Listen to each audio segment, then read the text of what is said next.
Good morning बच्चों। पिछली video में हमने पढ़ा था छोटा ऊ और बड़ा ऊ की मात्रा। आज हम पढ़ेंगे री की मात्रा जो कि पैर में लगती है। ठीक है, री ऋषि वाला री है इसकी मात्रा। इसका देखो निशान कैसा होता है मात्रा का। ये वाला जो आपका निशान है ये किसका है? री का है, रे का है। तो आज हम इसी के बारे में पढ़ेंगे। ये देखो, ये किसका चित्र दिख रहा है आपको? आँख का। ठीक है, आँख को और क्या कहते हैं? द्रग। तो देखो इसकी पैर में हमें लगाना है। ये जो रे की मात्रा है ये इसके के पैर में लगेगी। गै जैसे यहाँ पर लगाया हुआ है। अगर कहीं पर आपको किसी भी अक्षर के पैर में ये वाली मात्रा दिख जाए, ये वाली, तो इसका मतलब है कि ये रे की मात्रा है। तो क्या बोलेंगे हम इसको? द्रग। ये किसका? हिरन का चित्र है बच्चों। तो हिरन को और क्या बोलते हैं?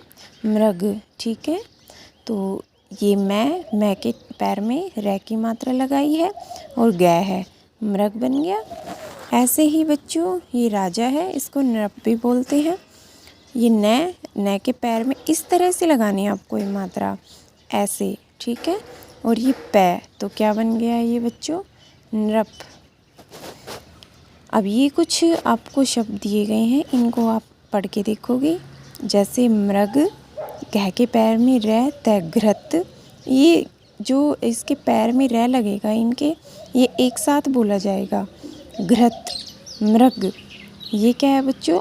वै के पैर में रे है तो वृक्ष, ये द्रग। ठीक है, ऐसे आप इनको पढ़ के देखोगे। जिसके पैर में रे है उसको आपको रे के साथ में एक साथ बोलना है। ठीक है, आगे है हमारा, ये भी हमें अभ्यास करना है। देखो बच्चों, कै के पैर में रे है, क्रय, ये शय, कै, कृषक। ठीक है, कृषक कौन होता है? किसान, बूढ़ा था। यहाँ पे फिर से कै के पैर में रे, कृषक। ये मैं के पैर में रे और दा, मृदा। मृदा होती है मिट्टी। ठीक है, तो ऐसे आप इनको पढ़ के देखोगे। जिसके पैर में आपको ये वाला निशान मिल जाए वहाँ आपको रे का प्रयोग करना है, रे का उच्चारण करना है। ठीक है, और जिसके पैर में लगा हुआ है उसके साथ ही करना है। जैसे मृदा था तो मैं रे दा, मृदा। ठीक है, कै और इसके पैर में रे है तो क्र, शक।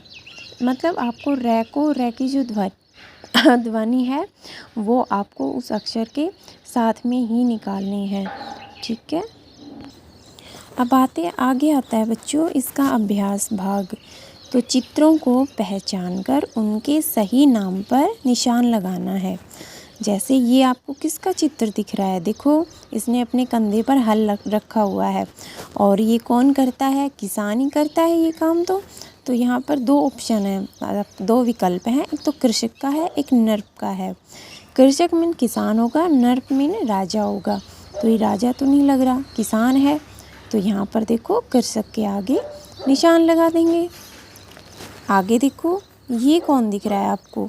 इसमें भी दो विकल्प हैं, कृषक या नर्प। तो ये कृषक का किसान बताया है मैंने, ये किसान नहीं लग रहा। किसान तो ये है, देखो हल रखा हुआ है। ये तो राजा लग रहा है, तो ये नर्प आएगा। ठीक है, हमने यहाँ पे नर्प के आगे निशान लगाया है। आगे है बच्चों ये है वृषभ और ये है मृग। तो वृषभ मीन्स होता है बैल। ठीक है, मृग मीन होता है हिरन। तो ये हिरन तो लग नहीं रहा, ये बैल है। तो वृषभ के आगे निशान लगाया है। इसमें देखो बच्चों, ये तो सब पहचान जाओगे किसका चित्र है? पेड़ का। और पेड़ को क्या बोलते हैं? वृक्ष। ठीक है, तो हमने इसके आगे निशान लगा दिया। आगे क्या करना है? देखो, आपको अक्षरों को मिलाकर लिखना है। घ है, घ के हम नीचे रे लगाना है और तय कैसे लगाना है ये बताया हुआ है एक करके।